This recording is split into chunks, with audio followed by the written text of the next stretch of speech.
Hello everyone, welcome to my video. My name is Daniel.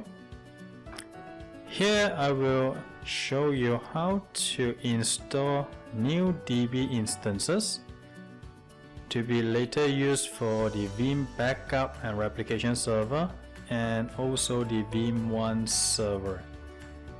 Plus later on, after the DB instances is ready, we will show you how to install the Veeam backup and replication V10 and also the Veeam version 10 installation as well. And below are the virtual machine prepared for today's lab. Bear with you, all this virtual machine is running Microsoft Windows Server 2016 standard with the below IP addresses. And later on, each of the virtual machine desktop will show its IP addresses plus the things that need to be done. So you will see here for the Microsoft SQL 2016 server, I'm utilizing these particular IP addresses, which later the Veeam backup and replication server and the Veeam server will require to connect via these IP addresses, plus the DB instances name to be used later on. So let's look into the first task, deploying the new DB instance in a prepared virtual machine. So currently I'm connected to the Microsoft SQL server with these particular IP addresses. Now this virtual machine already pre-installed with the Microsoft SQL 2016, and you will see that I'm able to check using the configuration manager, and you're able to see with the SQL services is now serving the default SQL instances. Now please be careful on this particular configuration. If you would like to connect via remotely, you cannot connect to the default deployed MS SQL server instances. Thereby, we will need to create at least one remote new SQL instances for the Veeam backup server use. So in our task today, we will basically deploy two new instances to prepare for the Veeam environment use. So to do that, first you need to have the Microsoft SQL Server standard installation ISO. Now the configuration task running over here is quite similar to the new Windows SQL Server 2019 too. So let's go into the ISO file, which already mounted to this particular virtual machine. Double click to the setup.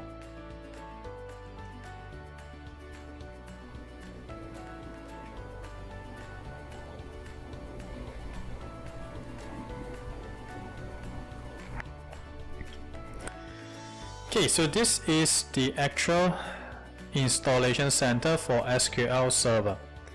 And to deploy a new DB instances, we will need to go to installation and choose the first option.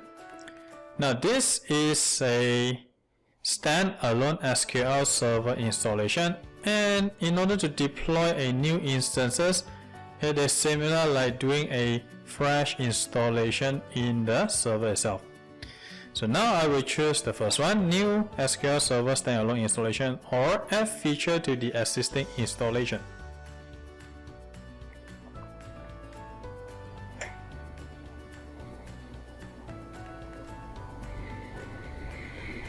And now the setup actually started. So you can now do an update if you want to, all together in one process. So for now I will skip it. Next, they will actually check your current installation whether it is ready. Do we continue? Okay, so after they do all the pre-check over here, and we will basically choose the first option, whereby over here you will see perform a new installation of the SQL server. Select this option if you want to install a new instance of SQL server. That what we are required to do, at least for Veeam backup and replication server and V10 server to work. So we choose the first option. Next, they will detect the current use product key. Just next. License terms, accept. Next. And for feature selection, choose at least database engine services. So this will basically tell the setup, I would like to deploy a new database instance running background. Next.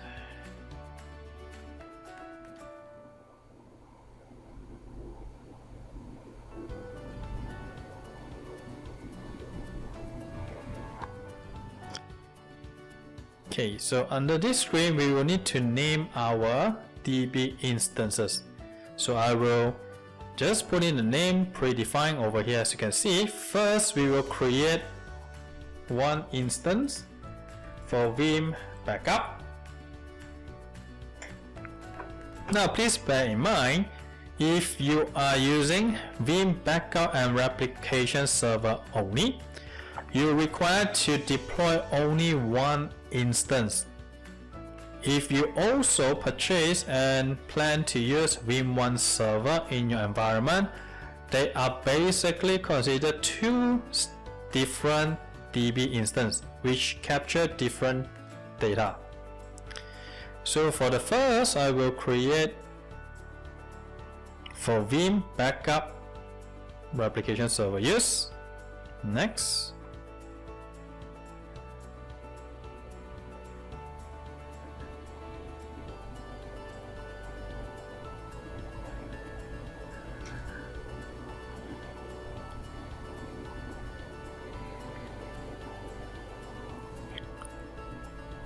So I'll just leave it as default. Please remember, at least for the database engine that is hosting this particular DB instances, is started as automatic, has a service in this particular SQL server.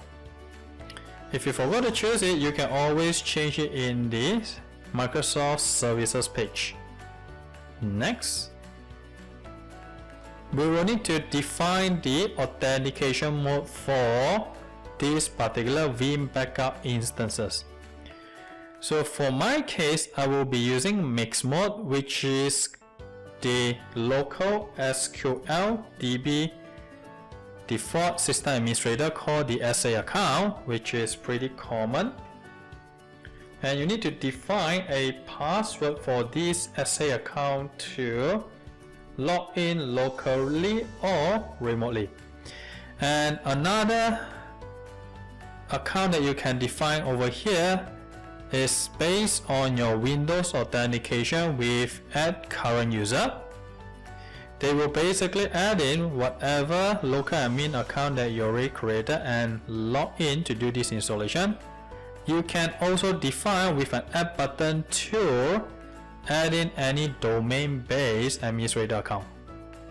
So for my case, I will just use the local admin account plus the SA account, and later on I will utilize the SA account to connect to these particular DB instances. Next thing, you can check on the data directory. Now you can host this DB instance in another drive letter which is predefined in your environment. For my case, I will just use the default C drive, which is more than enough for me, and click next to continue. And these are the summary showing what we already defined earlier as a confirmation. And when you check all the information is correct, we can now click on install to start the DB instance for Veeam backup.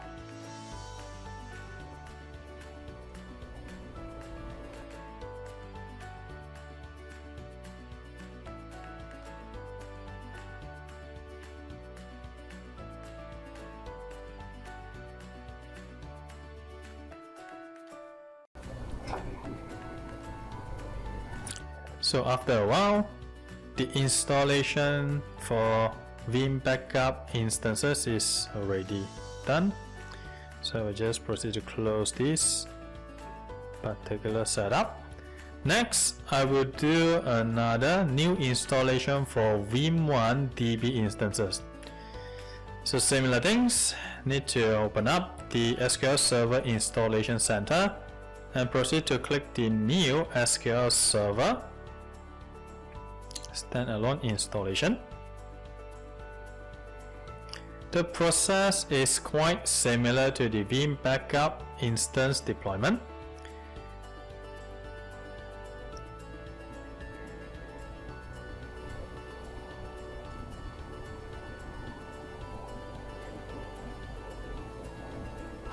So I will perform a new installation again. Next, product key. Next, accept the license terms. Next, under the feature selection, we will check the same thing, database engine services.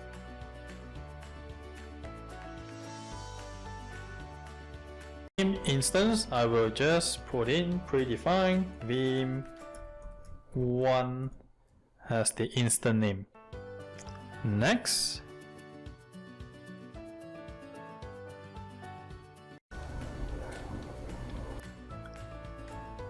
need to make sure the SQL Server database engine is started automatically as a service. Next, we will need to define the authentication mode again for Veeam DB instance. Similar things, I will utilize mixed mode with SA account access as a base, and I will also add in the current user as the administrator. Like I already mentioned earlier, you can also add in any domain-based administrator account if this SQL server is joined to your production domain. Next thing, you can also change your instance data directory to a different drive letter that is designed in your environment. So in my case, I will just keep the default C drive program files. Next, again check on the summary if it is correct, and we will proceed to install the Veeam instances.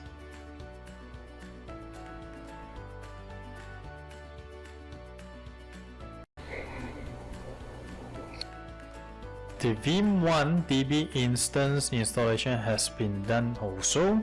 We'll just proceed to close the installer setup file. To check whether it is already up and running, you can go to Start and look for the SQL Server 2016 Configuration Manager. And now you will see in my SQL Server, I am not running only the MS SQL Server default instance. Now it comes with Veeam Backup DB instance and another one we call Veeam DB instance running. So with these two DB instance installed and up and running in the server, later on when we do the Veeam backup and replication and Veeam server installation, we just need to point to this IP address with the correct DB instance name and also the authentication user account. We are able to utilize this remote SQL server for the backup and replication server plus the Veeam server. So on the SQL server, just need to make sure it is allowing remote connection to himself, or the firewall is allowing the correct port to the SQL server. Thanks for watching this SQL installation, mainly to prepare for Veeam backup and replication plus Veeam server environment.